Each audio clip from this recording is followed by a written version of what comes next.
अब वृंदावन में ये पौराणिक रामताल है, तो हम देखते हैं। ताल की मैं बात कर रही हूँ, पौराणिक रामताल जो सतयुग से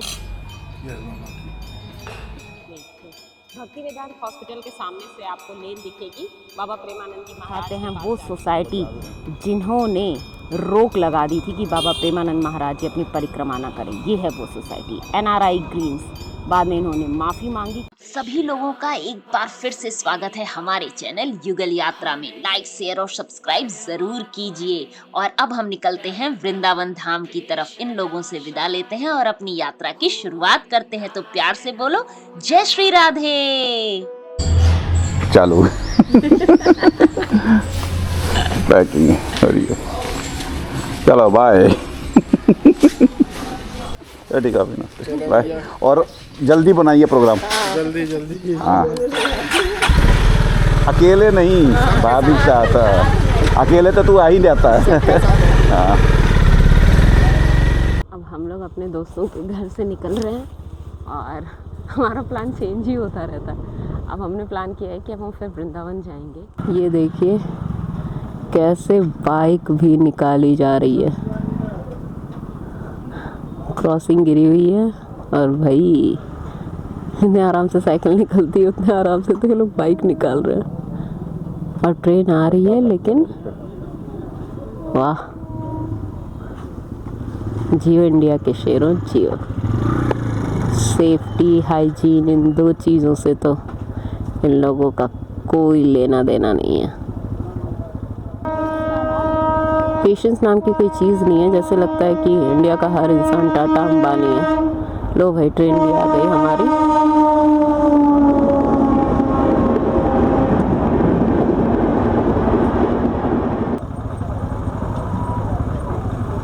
भाई यूपी का कल्चर, ये जो गुटखा कल्चर हो चुका है ना,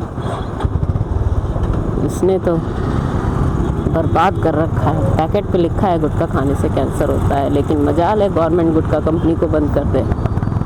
शराब गुटखा जो चीज़ें लोगों का घर बर्बाद करती हैं, उनको मारती हैं, वो चीज़ें खुलेआम बिकती हैं। यहाँ से हम हाईवे के तरफ चढ़ जाएंगे और इटावा के बाद से जाकर के हम आगरा एक्सप्रेस हाईवे पे मिल जाएंगे।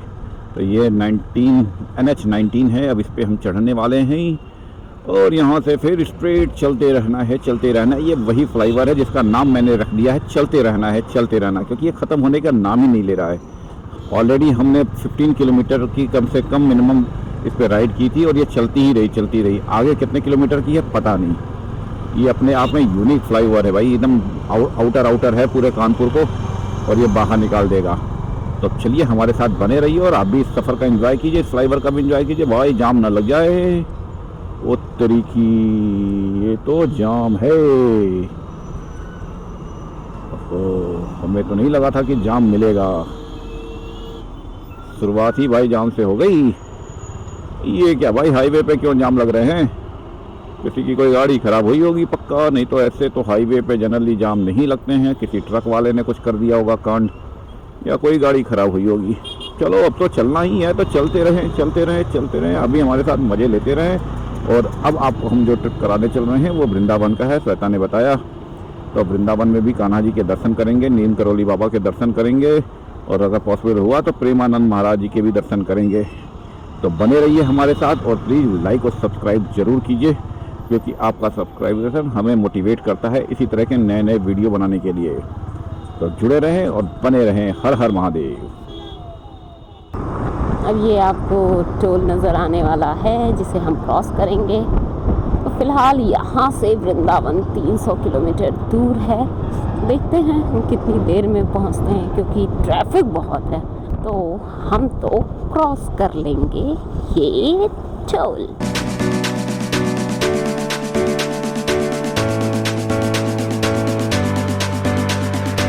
हमने ब्रेक ले लिया है और मामा भांजा ड्राइवर लाइन। नवीन रुकना चाह रहे थे तो चलो ठीक है रुक लेते हैं, थोड़ा रेस्ट कर लेते हैं फिर चलेंगे। ऐसा नहीं लग रहा हम लोग बहुत लेट कर रहे हैं? अभी कानपुर देहात में ही है, देखो यहाँ लिखा हुआ है। तो अभी तो कानपुर में ही हो मैडम, 60 किलोमीटर भी नहीं चली हो। पता नहीं कब पहुँचेंगे। क्या करना, कौन सी हमें जल्दी है? फिर शाम हो जाएगी ना। रात में प्रेमानंद महाराज जी के दर्शन करने हैं, तो फिर सिंकरौली वापस सारे मंदिर का दर्शन करेंगे, फिर सुबह सुबह भी दर्शन करेंगे, तब निकलेंगे। अब हम लोग यहाँ से निकल रहे हैं फिलहाल। चलो देखते हैं कितनी देर लगती है। जय भोलेनाथ, आ गए हाईवे पे।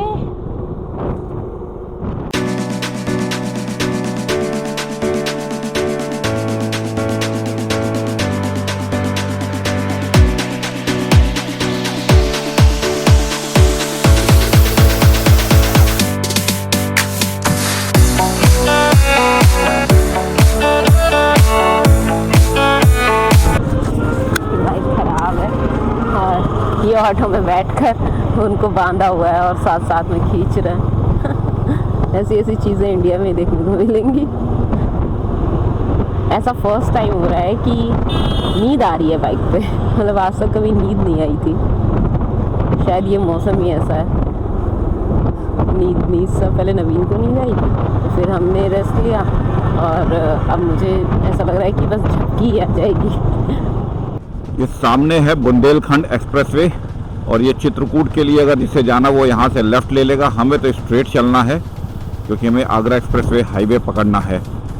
तो अब आपको सामने दिख रहा होगा बुंदेलखंड एक्सप्रेसवे में आपका स्वागत है आगरा और चित्रकूट के लिए। इधर से वैसे आगरा तो हमारे स्ट्रेट आगरा एक्सप्रेस हाईवे से भी हो जाएगा, बट मेन इधर से जिनको चित्रकूट जाना वो इस साइड से लेफ़्ट ले सकते हैं, बुंदेलखंड एक्सप्रेसवे से जा सकते हैं। और हम तो चल रहे हैं स्ट्रेट, तो चलते रहिए हमारे साथ।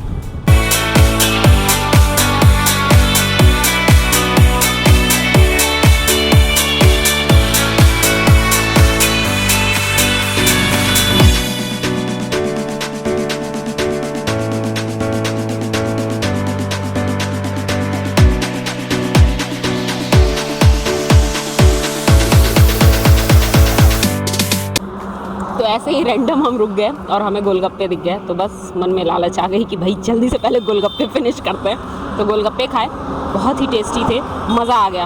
और यहाँ पर आप देखिए ऊपर बादल, वाओ, मतलब इतना खूबसूरत ये पूरा बादल लग रहा है ना। और प्लस मुंह में पानी आ गया था क्योंकि गोलगप्पे दिख गए थे, तो गोलगप्पे खाने रुक गए। नवीन पेटीएम हो रहा है, मतलब यहाँ भी पेटीएम हो रहा है, पेटीएम हर जगह परफेक्ट। भाई यूपीआई ना ने तो किस्मत ही बदल दी है, इंडिया की भी और इंडिया में रहने वाले लोगों की भी। और चोरों की बैंड बजा दी है क्योंकि चोर बेचारे चोरी नहीं कर पा रहे क्योंकि अब लोग कैश ही बहुत कम रख रहे हैं। चलिए कोई बात नहीं, अब आगे चलते हैं। बहुत लेट कर रहे हैं हम, इस बार हम बहुत लेट कर रहे हैं, पता नहीं क्यों, बस लेट ही किए जा रहे हैं।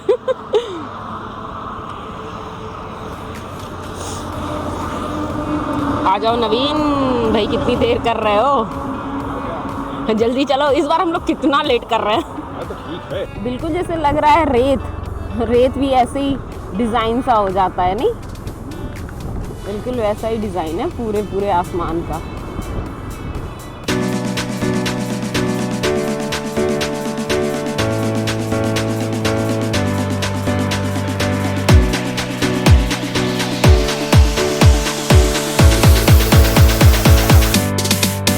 और अब ये फिर से टोल आ रहा है, मतलब अगर आप कानपुर से वृंदावन की तरफ जाते हैं तो आपको ये दूसरा टोल मिलेगा।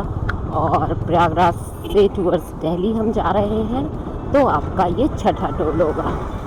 तो इस टोल को, जैसे कि हमारे पास बाइक है तो ये लिखा भी हुआ है बाइक लेन, तो हमें कोई पेमेंट नहीं करनी है और हमारी तितली उड़ चलेगी यहाँ से।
इधर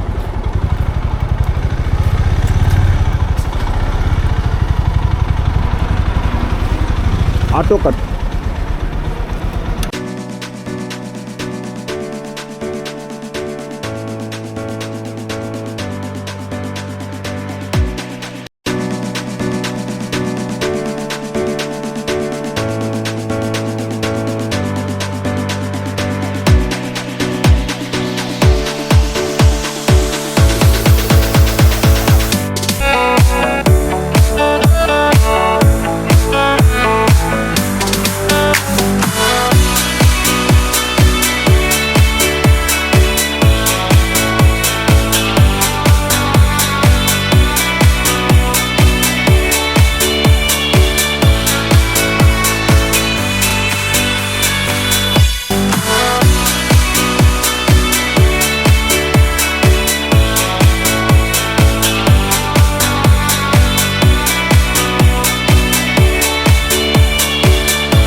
थोड़ा सा रेस्ट करके अब हम निकल लिए अपने गंतव्य की ओर। और हमारा गंतव्य है, आपको पता है, वृंदावन। और 2 घंटे 20 मिनट अभी शो हो रहे हैं वृंदावन पहुंचने में।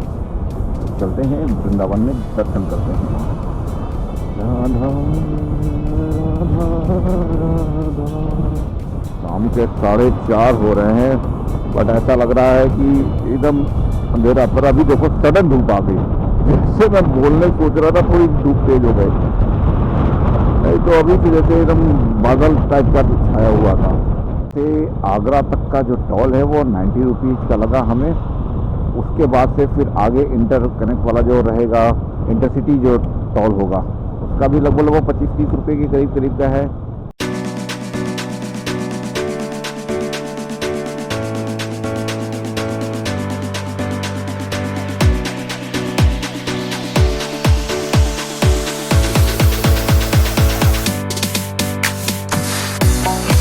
कार खराब हो गई है, इसकी वजह से थोड़ा सा जाम लग गया। वैसे भी बोला जाता है जब जाम लग जाए तो पर्ची मत काटो, सीधे जाने दो, टोल फ्री कर दो। बट ना भाई, देना ही देना होता है।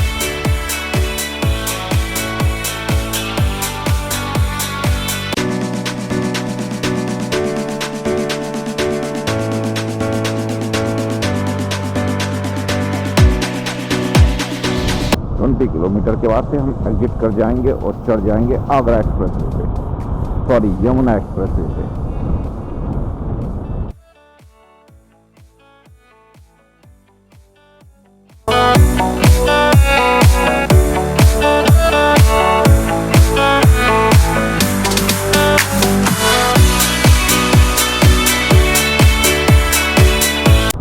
आगरा इनर रोड पे हम चल रहे हैं और यहाँ पे हमारा बाइक वालों का कोई टोल नहीं लगता है और कार वालों का भी स्कैनर नहीं होता है। यहाँ पे कैश चलता है, कैश। तो कार वाले अपना कैश लें और बाइक वाले तो भाई यहाँ मस्ती करेंगे। उसके बाद से जब यमुना एक्सप्रेस स्टार्ट होगा तब वहाँ पे टोल लगेगा हमारा। और देखते हैं वृंदावन और के लिए कितना लेते हैं एग्जिट के लिए, वो आगे जैसा अपडेट होगा मैं आपको बताऊँगा। बट अभी तो दिल्ली को मैं साइड से लेकर के निकलता हूँ, क्योंकि यहाँ हमें पे नहीं करना होगा, जो कि ये इनर हाईवे है, inner ring road, Agra inner circle. और अब यहाँ कुछ देर रेस्ट करते हैं, क्योंकि हमारा कैमरा भी डिस्चार्ज हो गया है, मोबाइल भी डिस्चार्ज हो गया है। तो थोड़ा सा मोबाइल कैमरे को भी चार्ज करते हैं और अपने आप को भी चार्ज करते हैं, फिर निकलते हैं। एक छोटा सा फूड कोर्ट यहाँ पे भी ये नया बना है, पहले नहीं होता था। तो अब चलते हैं।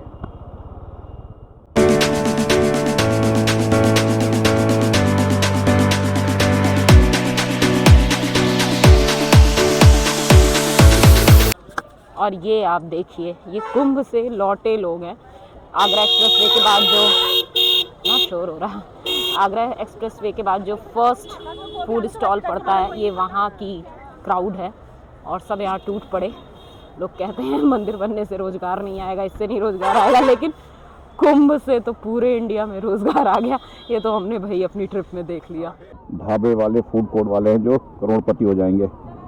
लोग इससे कहते हैं इंडियन इकोनॉमी को कैसे वो किया जाता है। और प्रयागराज में कि ऐसे सिर्फ यही नहीं, अयोध्या, बनारस, सब जगह, और रास्ते में मतलब दिल्ली से ही शुरू हो जाता है ढाबे, सारे ढाबे इसी तरह फुल, छोटे से छोटा, बड़े से बड़े ढाबे सारे फुल भाई, जगह नहीं है, एक भी ढाबे में मारा मारी हो रही है।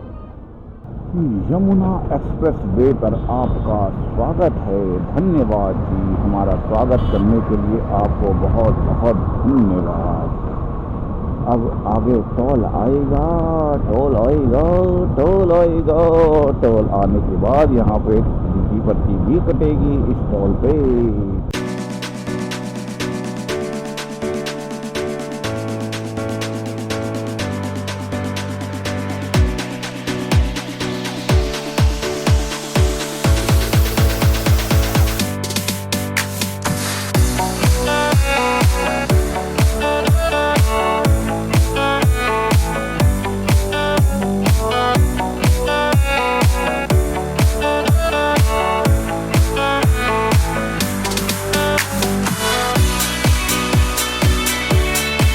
आई थिंक बाइक लेन इधर है। यमुना एक्सप्रेसवे पे बाइक लेन अलग से बनाई गई है। आगरा एक्सप्रेसवे पे बाइक लेन नहीं है, पर यमुना एक्सप्रेसवे पे बाइक लेन बनाई गई है, पर दूर से दिखता नहीं है कि कहाँ है इसका। मथुरा के लिए 85, पलवल के लिए 75 और ग्रेटर नोएडा के लिए 245 फीट फॉर बाइक। कार के लिए मथुरा 165, पलवल 345 और ग्रेटर नोएडा 485 रुपीज़। चलो आप लोग डिटेल देख लो, सामने आपके बोर्ड लगा हुआ है। और क्या मौसम हो गया भाई, बादल तो देखो मस्त, क्या नज़ारे हैं भाई, क्या नज़ारे हैं। दिल बाग बाग हो गया, दिल बाग बाग। इन्हीं नज़ारों के लिए ही तो हम मरते हैं, इन्हीं नज़ारों के लिए ही तो हम राइड करते हैं। और ऐसे नज़ारों को देखने के लिए आप हमारे चैनल को सब्सक्राइब करें, लाइक करें और शेयर करें, और सजेस्ट भी करें कि हम क्या और अपडेट करें अपने लिए, क्या क्या नई चीज़ें ऐड ऑन करें और क्या ऐसी चीज़ें हैं जो हम ना करें। मेरा आपकी कृपा से सब काम हो रहा है, करते हो तुम कन्हैया, मेरा नाम हो रहा है, करते हो तुम कन्हैया, मेरा नाम हो रहा है। मेरा आपकी कृपा से सब काम हो रहा है। मथुरा वृंदावन एग्जिट अब आने वाला है। 2.2 किलोमीटर के वास्ते हम लेफ्ट मुड़ जाएंगे मथुरा वृंदावन के लिए। तो भाई एग्जिट 6A से हम टर्न ले लिए वृंदावन के लिए, और वृंदावन में घुसते ही देखिए क्या रस है। ढाबों पे मैंने कहा ना, प्रयागराज की वजह से इस वक्त तो हर तरफ ही रस है। और वैसे भी वृंदावन में भी अब होली का टाइम आ गया है, तो यहाँ तो रस 1 महीने की होली होती है और शायद बसंत पंचमी से ही स्टार्ट हो जाती है, तो यहाँ तो रस तो होना ही होना है। अब नीम करौली बाबा के आश्रम पे चल करके हम अपना ब्लॉग एंड करेंगे वृंदावन का, और वहाँ दर्शन करेंगे। उसके बाद से फिर डिसाइड करेंगे कि क्या करना है, रूम कहाँ लेना है, कैसे करना है, कि आगे निकल देना है। वृंदावन 8 किलोमीटर लेफ्ट, राधा रानी मंदिर राइट, हमें लेफ्ट मुड़ना है। वृंदावन धाम में स्वागत है, वृंदावन परिक्रमा मार्ग। अरे यहाँ मार्केटिंग लगी हुई है, क्या हुआ भाई, रस है क्या? नहीं, मार्केटिंग लगाए, क्यों लगाए हैं ये नहीं समझ में आ रहा है।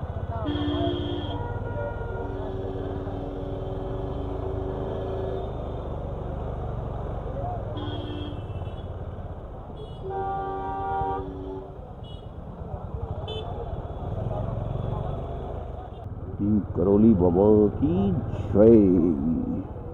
गुरु ब्रह्मा गुरुर्विष्णु गुरुर्देवो महेश्वर गुरु साक्षात् परब्रह्म तस्मै श्री गुरुवे नमः।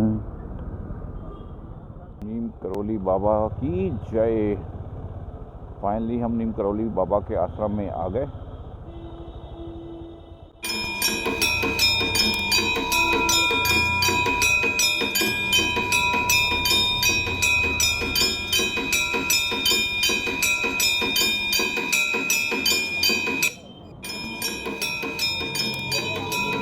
तो हम वृंदावन पहुंच चुके हैं और फाइनली जब हमने बाबा नीम करौली के दर्शन किए तो यहाँ पर कपाट भी बंद होने वाले थे क्योंकि 8 बजे पूरी तरीके से मंदिर बंद हो जाता है। लेकिन फिर इन लोगों ने हमसे पूछा कि आप लोग कहाँ से आए हो, तो जब हमने कहा प्रयागराज से आ गए तो उन्होंने हमें रूम दिया, फिर बोला आप जल्दी से रूम में सेटल हो जाइए और उसके बाद जाकर खाना खा लीजिए, क्योंकि खाने का भी टाइमिंग 8 से 9 ही था। तो इसके लिए उन्होंने हमसे कोई चार्ज नहीं किया। इवन यहाँ पर रहने वाले लोगों से कुछ चार्ज नहीं किया जाता है, लेकिन इस तरीके से रूम किसी को नहीं मिलता है, उसका एक प्रोसेस होता है। हमें सिर्फ इसलिए रूम मिला क्योंकि हम प्रयागराज से आ रहे थे, तो हमें भी बहुत खुशी हुई। वैसे तो हमारा मन ये था कि शायद हम आगे की तरफ निकल जाते हैं, लेकिन जब ये हमें अपॉर्चुनिटी मिल रही है कि हम बाबा नीम करौली के आश्रम में एक रात बिता सकते हैं, तो हम यहाँ पर रुक गए। और ये हमारा प्यारा सा रूम है। अब इस रूम में हम सोएंगे और मिलेंगे आपसे सुबह, क्योंकि बाबा का अभी तो मंदिर बंद हो चुका है। सुबह हम आपको उसकी कुछ झलकियां दिखाएंगे। तो तब तक के लिए इस ब्लॉग को भी खत्म करते हैं। तो हर हर महादेव, खुश रहिए, मस्त रहिए और अगले ब्लॉग में हमसे जरूर मिलिए।